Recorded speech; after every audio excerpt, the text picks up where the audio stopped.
answer to that first. I have to know the answer to who am I arming. But what I might not have done is announce 12 days ago that Qaddafi must go, longer than that now, 20 days ago, that Qaddafi must go, then sit there for 2 weeks not knowing the implications of that. The reality is, the other night when he appeared on television, it was the most illogical presentation I've ever heard. Why? Well, I'll tell you why. He announces that we're there to protect the Libyan people. Right. But we're not going to do a regime change. Right. Why are we protecting the Libyan people? Against Qaddafi. Right.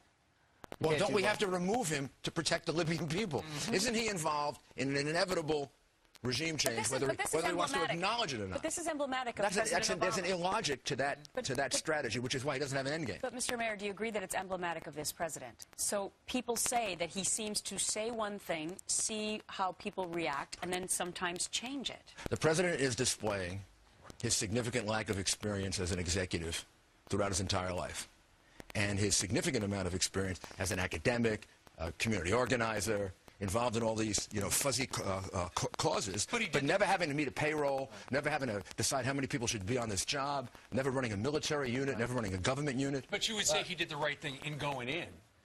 In the most muddled and confused way.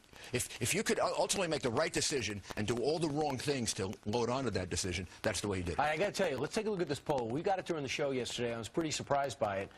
After being on a roll after the two